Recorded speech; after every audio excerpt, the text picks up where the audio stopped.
Episode की शुरुआत में हम देखते हैं कि जैसे ही जैंग कीमिंग अपने गार्ड्स को जेन को पकड़ने का ऑर्डर देता है, वैसे ही वहां युयान आ जाता है। युयान को देखते ही जैंग कीमिंग और उसके फादर डर जाते हैं, तो युयान जेन को लेकर वापस घर आ जाता है। जेन युयान को जैंग कीमिंग के फर्स्ट पोजीशन पर आने और हीरे जवाहरातों से भरे उन बॉक्सेस के बारे में बताती है, तो वह सभी समझ जाते हैं कि ऑफिसर पेंग नियान ने रिश्वत लेकर जैंग कीमिंग को फर्स्ट पोजीशन दी थी। इस पर जेन युयान बाई सिंह और ब्लैक के साथ अपने फादर के फ्रेंड यू क्वान के पास जाती है, जो कि रॉयल कोर्ट के ही ऑफिसर होते हैं। वो उन्हें सारी बातें बताकर उनसे हेल्प मांगती है, तो वो उसकी हेल्प के लिए एग्री हो जाते हैं। नेक्स्ट डे वो किंग के पास जाते हैं और उन्हें ऑफिसर पेंग नियान के रिश्वत लेने के बारे में बताते हैं। ऑफिसर पेंग नियान कहते हैं कि ये बात झूठ है, ये मुझे बस फंसाने की कोशिश कर रहा है। इस पर ऑफिसर यू क्वान किंग से जैंग कीमिंग और लड़का बनी जेन दोनों को राज दरबार में ही अपने सामने बुलवाकर पेंटिंग बनवाने के लिए कहते हैं।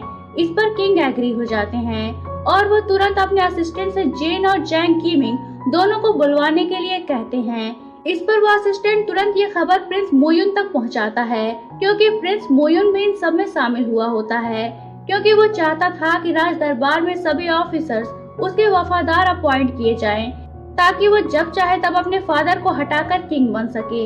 इस पर जब वो राज दरबार में जैंग कीमिंग और जेन को बुलवाने की खबर सुनता है, तो वो तुरंत जेन और ऑफिसर यू क्वान दोनों को मरवाने का ऑर्डर देता है। इधर किंग का असिस्टेंट जेन को बुलाने जाता है, तो जेन उसके सर्वेंट के साथ पैलेस आती है। इस पर वो सर्वेंट प्रिंस के ऑर्डर के अकॉर्डिंग जेन को राज दरबार में ना ले जाकर पैलेस के पीछे के एरिया में लेकर जाता है और वहाँ एक जहरीले पाउडर से उसे बेहोश कर देता है। तभी वहाँ युयान आता है और उस सर्वेंट को मारकर जेन की जान बचाता है। जब जेन को होश आता है, तो वो राज दरबार जाती है, जहाँ जैंग कीमिंग पहले से आया हुआ होता है। वो सभी जेन का ही वेट कर रहे होते हैं। वहाँ प्रिंस मोयुन भी आया हुआ होता है और उस कंपटीशन को रोकने की कोशिश करता है, पर किंग नहीं मानते। इस पर जेन तुरंत अपने कैनवस पर पेंटिंग बनाने लगती है, पर जैंग कीमिंग को कुछ नहीं आ रहा होता, इसलिए वो वहाँ बस खड़ा होता है। इस पर प्रिंस मोयुन किंग से जाने की परमिशन लेकर वहाँ से चला जाता है, तो चीफ एग्जामिनर पेंग नियान ये सब देखकर रोने लगता है और किंग से माफी मांगने लगता है, क्योंकि उसने जैंग कीमिंग को फर्स्ट पोजीशन दी थी, जिसे कुछ भी नहीं आ रहा था। इस पर किंग जैंग कीमिंग और पेंग नियान को एग्जीक्यूट करवाने की पनिशमेंट देते हैं, तो जेन इस पर किंग से उन्हें माफ करने के लिए कहती है और कहती है कि ये रिश्वतखोरी और चीटिंग सालों से होती चली आ रही है। न जाने कितने टैलेंटेड पेंटर्स को रिजेक्ट करके रिश्वत देने वाले लो क्वालिटी के मगर अमीर लोगों को सिलेक्ट किया गया है। फिर आज इन दोनों को मौत की सजा देकर क्या उन लोगों के साथ जस्टिस हो जाएगी? नहीं ना, फिर इन्हें मारने का क्या फायदा। जेन की बात सुनकर किंग खुश होते हैं और जैंग कीमिंग और पेंग नियान को मौत की सजा ना देकर जेल में डालने की सजा देते हैं और जेन को रॉयल पेंटर की पोस्ट पर अपॉइंट कर लेते हैं, जिस पर जेन बहुत खुश होती है और फिर वो अपने स्क्रीन शॉप को दोबारा से ओपन करती है। दूर खड़ा जैन द सैंग ये सब कुछ देख रहा होता है और वो अपने इविल जादूगर के पास जाकर जेन को खत्म करने के लिए कहता है। इस पर वो जादूगर उसे बताता है कि उसे खत्म करना इतना आसान नहीं है।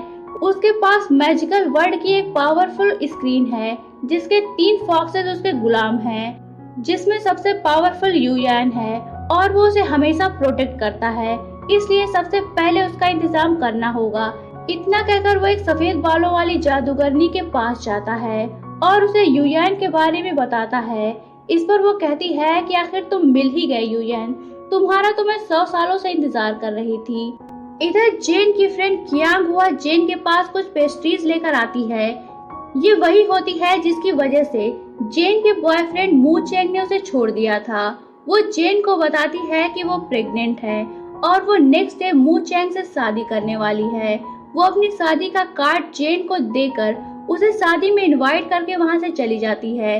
उसके जाने के बाद युयान जेन को बताता है कि वो झूठ बोल रही थी, वो प्रेग्नेंट नहीं है, क्योंकि उससे मुझे प्रेग्नेंट लेडी वाली कोई भी स्मेल नहीं आ रही थी। इस पर जेन उसकी लाई हुई पेस्ट्रीज खाते हुए कहती है कि फिर तो मैं कल उसकी शादी में जरूर जाऊंगी, उसकी शादी देखने के लिए नहीं बल्कि उसे तोड़ने के लिए।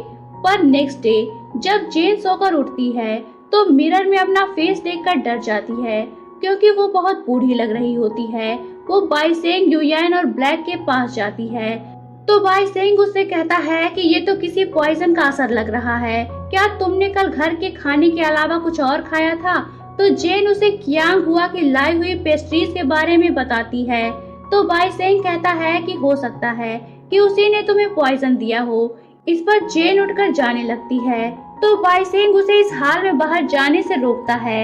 इस पर जेन कहती है कि मैं यहाँ बैठी नहीं रह सकती, मैं उसे एक्सपोज करके ही रहूंगी।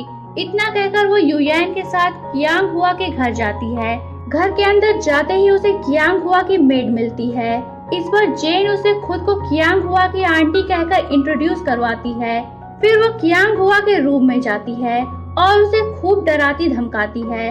वो बाहर आती है तो उसे फिर से वही मेड मिल जाती है।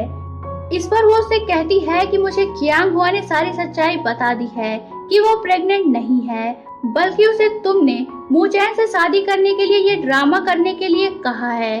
इस पर मेड डरते हुए सारी सच्चाई उगल देती है और कहती है कि ये मेरा आइडिया नहीं था, बल्कि मूचैन से शादी करने के लिए सब कुछ उन्हीं का प्लान था। इस पर जेन मेड को लेकर मूचैन और उसकी मदर के पास जाती है और सारी बातें उन्हें बताती है, जिसे सुनकर मूचैन की मदर आग बबूला हो जाती हैं और उस शादी को तोड़ देती हैं। तभी जेन की तबीयत बिगड़ जाती है। मूचैन परेशान हो जाता है। जेन बाहर आती है और मूचैन को बताती है कि उसे कियांग हुआ ने पॉइजन दिया है। तभी वहाँ कियांग हुआ आ जाती है और उसे जेन को इस हाल में देखकर गिल्टी फील हो रहा होता है। वो जेन से कहती है कि मैं तुमसे गरीब थी, इसीलिए हमेशा तुम्हें देखकर जेलस फील करती थी, इसलिए मैं मूचैन से शादी करके एक वेल्दी फैमिली की लेडी बनना चाहती थी। तभी वहाँ युयान आ जाता है और उससे जेन को दिए पॉइजन का एंटीडोट मांगता है। इस पर वो बताती है कि मेरे पास कोई एंटीडोट नहीं है, मेरे पास एक ओल्ड वोमन आई थी, उसी ने मुझे ये पॉइजन दिया था। उसने कहा था कि मैं इससे अपने फ्रेंड को अगली बना सकती हूँ, पर उसने मुझे ये नहीं बताया था कि इससे जान का खतरा भी हो सकता है। इस पर युयान उसे मारने ही वाला होता है, पर जेन उसे छोड़ देने के लिए कहती है। इस पर भी युयान नहीं मानता। तभी वहाँ बाइसेंग आकर उसे कियांग हुआ को मारने से रोकता है। इस पर युयान जेन को लेकर घर आता है। बाइसेंग भी उसके पीछे आता है। जेन और भी ज्यादा बूढ़ी होती जा रही होती है। इस पर बाइसेंग मैजिकल वर्ड से अपने एक डॉक्टर फ्रेंड बाइजिंग को बुलाता है और उसे जेन को ठीक करने के लिए कहता है। इस पर वो जेन के ब्लड को चेक करता है और बताता है कि इसे पॉइजन दिया गया है। इस पर बाइसेंग कहता है कि आखिर कोई तो रास्ता होगा जिससे इसकी जान बचाई जा सकती हो, प्लीज हमारी हेल्प कीजिए। इस पर डॉक्टर बाइजिंग कहते हैं कि एक रास्ता है, पर वो बहुत मुश्किल है। वो उसे बताते हैं कि अगर फेरी वर्ल्ड में जाकर इक्विनॉक्स फ्लावर फेरी से इक्विनॉक्स फ्लावर का सीड लाया जा सके तो इस लड़की को बचाया जा सकता है। इस पर युयान कहता है कि ये काम मैं खुद करूंगा। इतना कहकर वो इक्विनॉक्स फ्लावर का सीड लेने चला जाता है। यही ये पार्ट एंड होता है। तो दोस्तों, अगर आप जानना चाहते हैं कि कहानी में आगे क्या हुआ तो बने रहिए मेरे साथ। और अगर आपने अभी तक चैनल को सब्सक्राइब नहीं किया है तो चैनल को सब्सक्राइब करके बेल आइकन पर क्लिक कर लीजिए ताकि आपको हमारे आने वाली वीडियोस की इंस्टेंट नोटिफिकेशंस मिलती रहे। तो मिलते हैं नेक्स्ट वीडियो में, तब तक के लिए take care and good bye.